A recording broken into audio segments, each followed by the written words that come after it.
आज दिनांक 23 सितंबर को डांग जिले के सुबीर तालुका स्थित मामलतदार कार्यालय में भारत आदिवासी संविधान सेना डांग द्वारा एक याचिका दायर की गई थी, जो याचिका नवसारी जिला न्यायाधीश को भी भेजी गई है।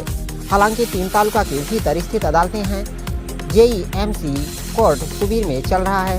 आरटीओ के अधिकारी आदिवासी लोगों को आर्थिक और मानसिक रूप से परेशान कर रहे हैं और वे मेमो का भुगतान करने के लिए दौड़ते हैं, जो लगभग सुबीर तालुका के किनारे पर है। गांव से 90 किलोमीटर की दूरी तय करनी पड़ती है। RC book, licence, helmet, PU आज आपको सी जैसे चालान का भुगतान करने जाना है। तो यदि सुबीर में कोई अदालत है तो यह प्रक्रिया सुबीर में ही की जानी चाहिए, जिससे आदिवासी लोगों को कीमती समय और पैसा बचेगा। कोर्ट में स्टाफ है तो इस याचिका में कहा गया है कि जल्द से जल्द स्टाफ की भर्ती कर लोगों को होने वाली असुविधा को दूर किया जाएगा। इसे कहते हैं असली जन सेवा, जहां सरकार लोगों की सेवा के लिए प्रतिबद्ध है। वहीं भारत आदिवासी संविधान सेना संगठन के महासचिव श्री संजय भाई सताराम भाई पवार और सुबीर तालुका भारत आदिवासी संविधान सेना के युवा अध्यक्ष श्री अयूब भाई, जयराम भाई पवार, उमेश भाई पवार और जगन भाई गावित और जिला अध्यक्ष नीलेश भाई जंबारे भी उपस्थित रहे। 9 भारत टीवी ब्यूरो रिपोर्ट डांग जिला।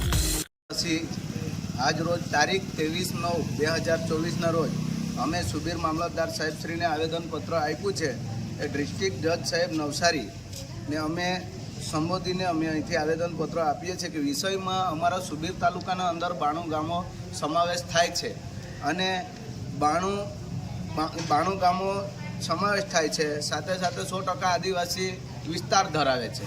તો અમારા વિસ્તારના અંદર જે સરકાર દ્વારા આરટીઓના મેમો જે આપવામાં આવે છે એ દરેકે દરેકને 2 વ્હીલર હોય કે 4 વ્હીલર હોય એ લોકોને ડાયરેક્ટ આરટીઓ મેમો આપવામાં આવે છે। જે અહીં કોર્ટ ચાલુ છે છતાંય પણ અમારા તાલુકાને અંદર કોર્ટમાં મેમો લેવામાં આવતા નથી, સ્વીકારવામાં નથી આવતા। એ બાબતને લઈને આજે અમે નવસારી ડિસ્ટ્રિક્ટ જજ સાહેબશ્રીને આવેદન અમે મોકલીએ છીએ। હવે ટૂંક સમયના અંદર સાહેબશ્રીઓ જે તાત્કાલિક ધોરણે આ મુદ્દાને તાત્કાલિક ધોરણે ધ્યાને લઈ અને આ મુદ્દાને તાત્કાલિક સોલ્વ કરે એવી અપેક્ષાઓ લઈને આજે અમે મામલતદાર સાહેબશ્રીને આવેદનપત્ર આપ્યું છે।